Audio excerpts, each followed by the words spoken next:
comme arrêté bi dafa caduc moom ci boppam l'arrêté ne s'applique plus parce que arrêté bi nee naa la benn yoon nga koy def 2 mois renouveler ko une fois. surfacturation lañ koy toppee. donc surfacturation boobu. mënatul non mënatul. 2 milliards et quelques. déedéet mënatul surfacturation amul foofu parce que arrêté bi dafa caduc. ok merci. parce que si l'arrêté était durable c'est-à-dire que mënoon arrêté boo xam ne nañ ne à partir de bañ ko jëlee moom ad vitam aeternam c'est-à-dire que jël nañ arrêté bi ku ñëwati na nga appliquer. mais dañ ko limiter dans le temps. l'arrêté a été limité dans le temps. merci. dañ ne arrêté bi benn yoon lañ koy jël comme tey nga nekk ministre du commerce da nga koy jël benn yoon dans une situation spéciale comprendre nga conjoncturelle nga jël arrêté bi 2 mois nga renouveler ko c'est pour stabiliser les prix. ok le temps que ñu bu prix stabiliser woo. ñu dellu si dans la situation ante mooy lan mooy le libre cours ku ci nekk nga jël sa ceeb jaayee li nga xam ne moom par rapport ak yow lim la dikkee. ok doyen on termine ak yow ci kaw l'absence ñenn ñi. ça fait débat. d'Abdoulaye Diouf Sarr le ministre de la santé à l'époque ci liste ministres yi nga xam ne ñoo dem ci haute cour de justice. waaw mais loolu xam nga ñi leen woo ñoo koy apprécier.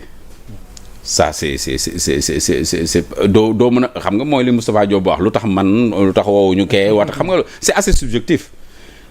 Abdoulaye Diouf Sarr nekkoon ministre de la santé ñuy tudd 1000 milliards. mais 1000 milliards boobu ñaata la ci ministère de la santé yoroon. ministère de la santé moomul 1000 milliards yëpp non.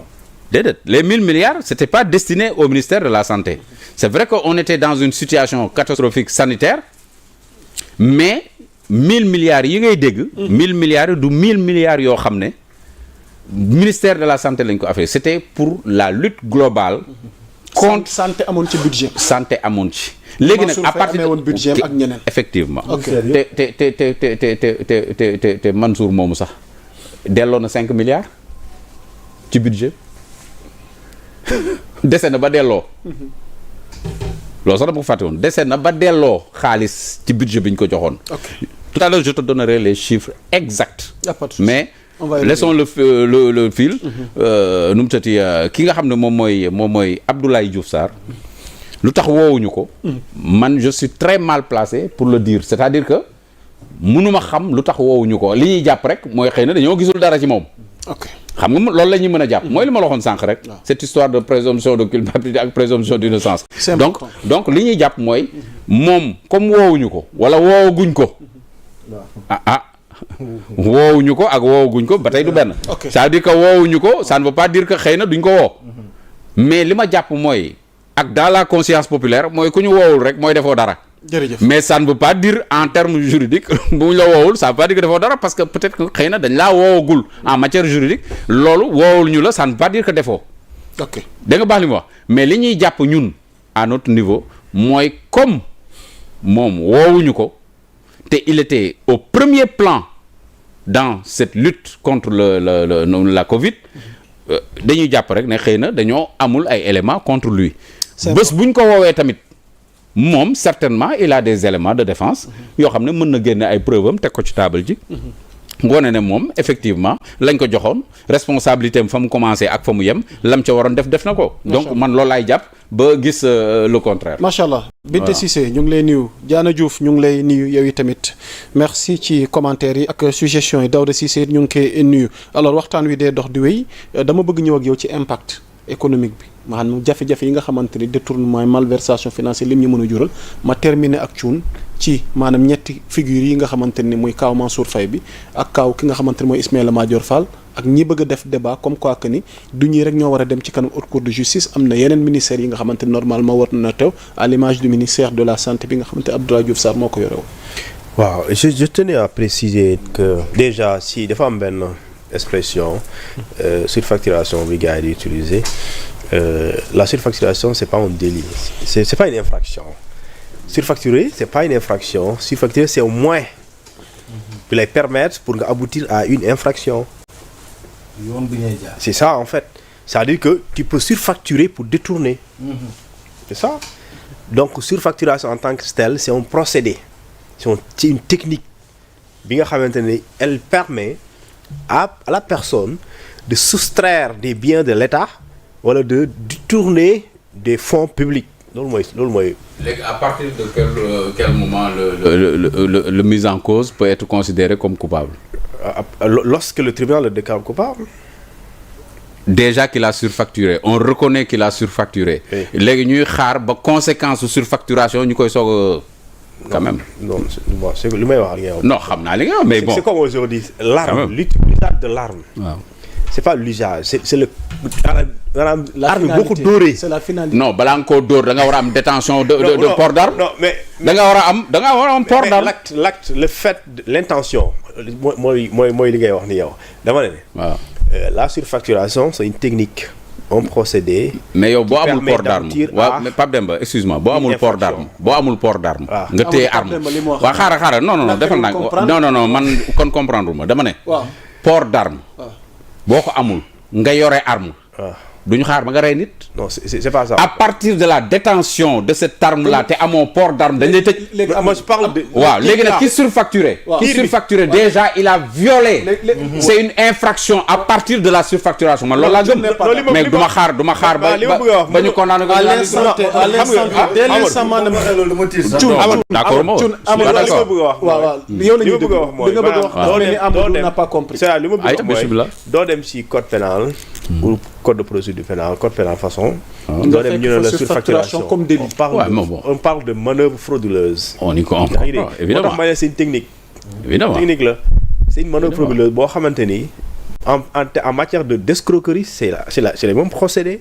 en matière de soustraction non dama la bëgg a wax. sémantique bi amul solo c'est-à-dire que ñun bu ñu ko tuddee surfacturation en matière juridique ñu tuddee ko soustraction frauduleuse tuddee ko nu mu la neexee xoolal non waxal lu la neex. c'est pas important li am solo ci terme non terme surfacturation est-ce que délit la. yaa Moussa non il faut yow da nga nekk di juger la sémantique. non man je ne suis pas à la. sémantique bi lañ bëgg a juger man loolu laa nanguwul sémantique bi. lan ngeen di werante. waa léegi en matière juridique. en matière juridique. surfacturation nu ñu koy tuddee. lan.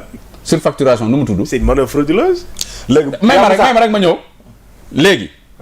surfacturation en langue usuelle maanaam. nu ñuy waxtaanee maag yow surfacturation la ñuy wax. le juriste bu taxawee danaan manœuvre nu mu tëddee. frauduleuse. c'est pas la sémantique qui est importante xam nga li am solo. mooy. qualification fait bi c'est-à-dire que bu juge bi moom bu téye dossier bi. déglu ma rek waaw déglu ma rek juge bi bu téye dossier bi. bu yeboo sax ñu bind surfacturation. mais moom manœuvre frauduleuse lay gis parce que loolu la jàng.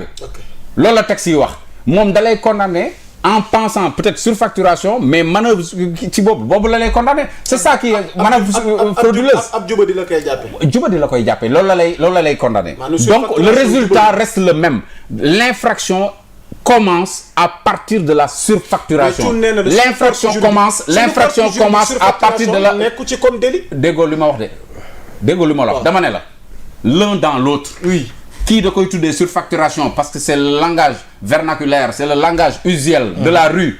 kee tuddee ko manœuvre frauduleuse parce que c'est le langage technique. du droit. maintenant loolu amul solo xam nga li am solo. mooy infraction bi nu mu mën a tudd baax na. que langage usuel bi nga utiliser ou que juriste bi moom utiliser le langage technique. bu utiliser le langage technique l'infraction commence à partir de cette manœuvre frauduleuse. pas la conséquence de la manœuvre frauduleuse. en terme pas la conséquence de la manœuvre. le terme simple la. voilà maanaam en terme simple yaa Moussa. yow nga dem jënd lunettes yi ma sol.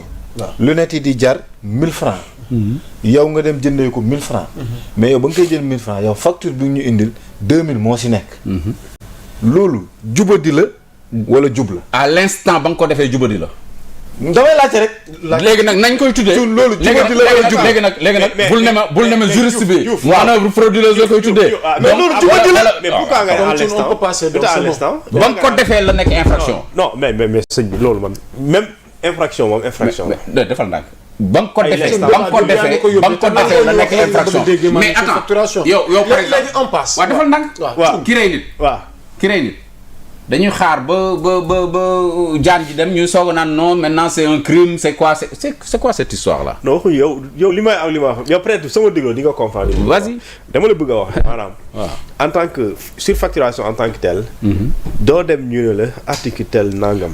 c'est évident loolu on est d'accord bëri na loolu waxuñu ko. mais Thioune yow loolu nga wax waxuma loolu. léegi utilise le terme technique. mooy manœuvre frauduleuse bàyyil surfacturation. dama la bëgg a wax ne léegi manœuvre frauduleuse lan la. léegi sur la surfacturation de manière. waxuma surfacturation manœuvre frauduleuse lan la. c'est un moyen. surfacturation moyen la bi lay permettre nga mën a aboutir à une infraction. waaye léegi manœuvre frauduleuse le délit d'escroquerie. on va essayer de passer on va pas s'attarder sur ce terme là donc. loolu c'est vraiment on va pas s'attarder léegi sa analyse. le plus important les 5 ministres c'est trop alambiqué. ak li ñu leen di toppee Thioune ñu jàll parce qu'il y a d'autres sujets. c'est trop alambiqué. bon xaar ci waxtaan wi. xam nga déjà je vois ci haute cour de justice bi nag déjà foofu dañ ko war a gëm naa dañ ko war a moderniser